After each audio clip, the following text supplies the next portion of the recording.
What's up, people? I'm Shaggy, the opinionated hippie. It's cold here in San Antonio.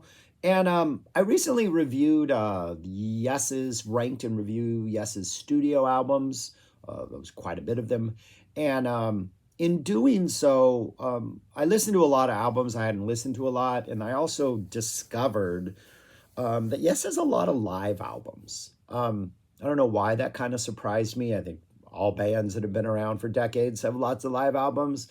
Um, I've seen Yes live a lot, mostly to show up and kind of who's in the band this time and what albums are they covering. Um, and I don't know. It's just a band that I don't know why I was surprised. But what I'm going to do is I'm going to listen to every single one of those live albums and then review them and rank them. Just cause why not? I am familiar with four of the releases.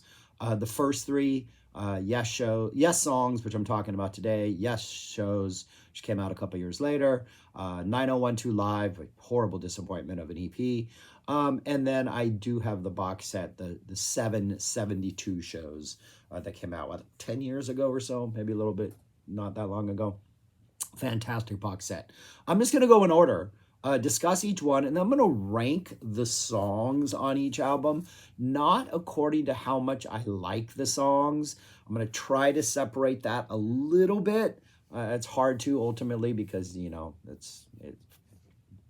it affects the way I listen to a song. But how well I think the songs come across live, like how well we need a live version. So I'm essentially comparing, like I think their studio stuff is fantastic. So I'm kind of comparing their studio stuff to the live stuff and like what is better live. So that's the way I'm approaching this. So I'm going to talk about each album, then I'm going to go through each song pretty quickly. I'll put up the list of the song order at the end. And then what I'm going to do as I go on is only have the top 10 songs. So by the time I'm done, I will have a list of my top 10 live performances over the span of every single Yes album. So, Yessongs. This album came out. I didn't even look at when this album came out. This album came out a long time ago in the mid 70s. A live album. This is all material. This came out in 1973. It is a triple album. It's all material that was gathered from their 72 tour. A couple tracks early in the tour. Bruford was on drums, and then the rest of the stuff, Alan White is on drums. One of the first Yes albums I ever had. I have the triple live album, had it on vinyl, still have it on vinyl. And my only issue ever with it was the sound quality. Early on when I got it, I just was kind of disappointed. Over the years, I've either completely gotten used to it or I just think it sounds better. I do have a CD version of it that's more updated. I think it was remastered, but the sound doesn't bother me anymore in the way it used to. So the sound is kind of not an issue, but it's not the best sounding live album. And I think generally, if there ever was a complaint about this album, it's the sound quality. But the performances are all fantastic. And I think this live album shows that this band, for being a prog rock band, for being a band that has this incredibly complex music, they come out there and they just, I'm not going to say they jam. There are times when they do jam, but they're like a rock band. Like, this is a band. They're rocking out. They're like in this. Like, everybody's contributing little licks and little, like, adding little flavor to everything. There's a looseness to it, even though the songs are highly complex. It's just an all-around fantastic album. Captures nothing from their first two albums. It's everything on here is from, everything on here except for an excerpts from the Six Wives of Henry VIII, a Wakeman track. Everything on here is from the three albums that preceded this. The Yes album, Fragile, and Close to the Edge. 1, 2, 3 of these songs are expanded quite a bit and get quite like a loose jam treatment. That is pretty awesome. Yours Is No Disgrace, really loose, has a really good like jammy intro. And then the middle section, that solo in the middle section, Steve Howe gets a chance to like stretch out and like just kind of indulge himself. And the band support during that part is fantastic. Perpetual Change, Howe gets chances to jam all over the place. We get a drum solo thrown at the end. We get essentially a 9-minute song turned into a 14-minute song with like extended solos all over the place. Sounds fantastic. And then Long Distance Run Around the Fish gets turned into this epic 14-minute bass solo jam that is just, I mean, one of the best, I mean, the best bass solo vehicle ever. It's a really good album, and everything else on here is just really good versions of classic Yes songs. I mean, you just can't complain about the album. There are 13 tracks on here. I'm going to go in order from my 13 to my number 1, cover all the songs that are on here, and then I'll put the list on the screen at the end. And then I'm going to rank the albums as we go, but obviously this is number 1 at this point. But anyways, opening is my number 13. It opens up with Way.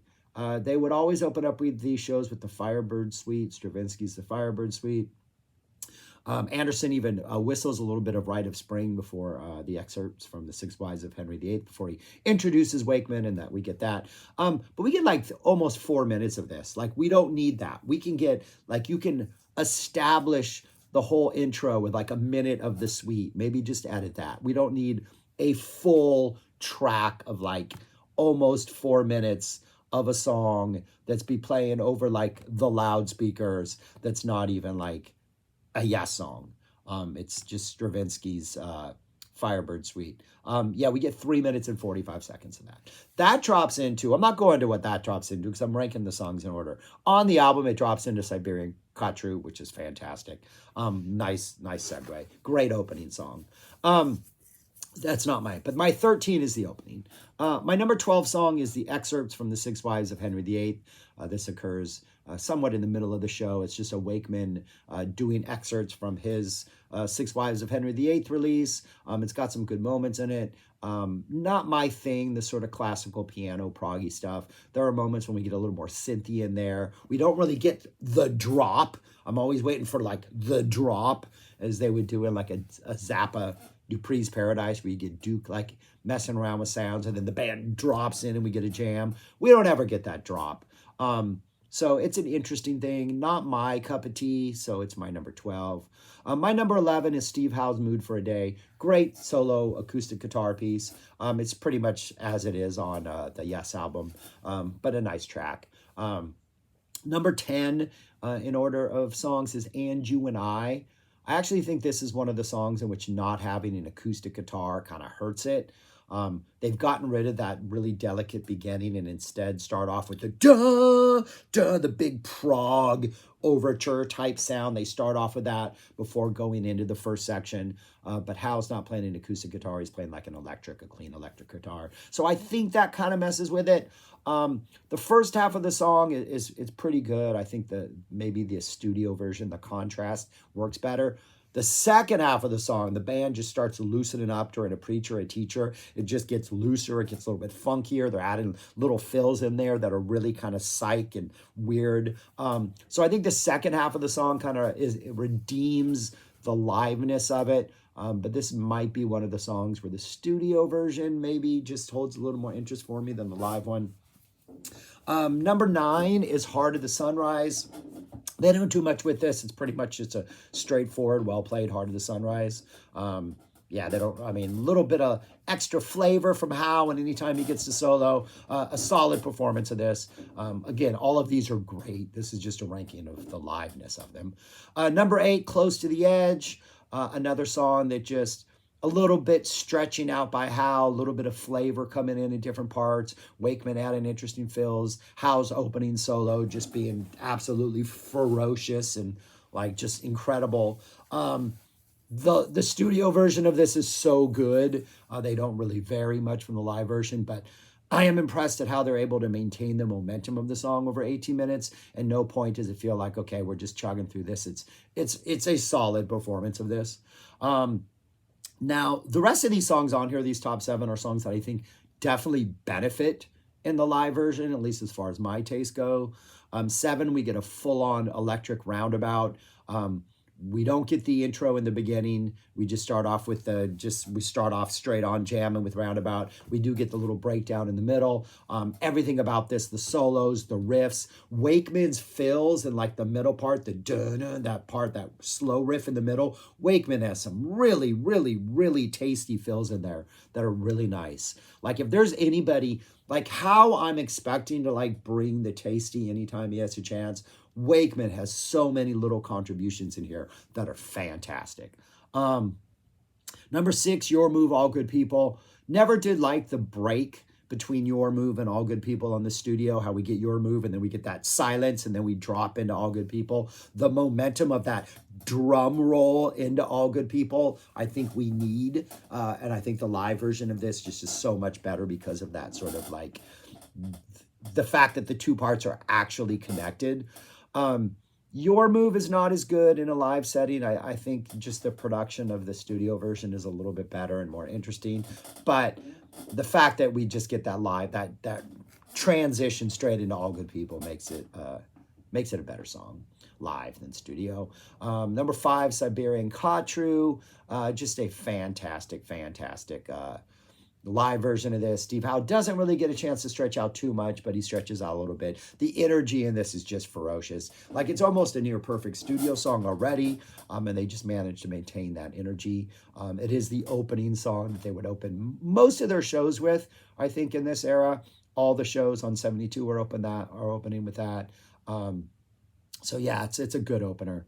One of the closers, something they would frequently close with, at least it's the closer on this album, Starship Trooper.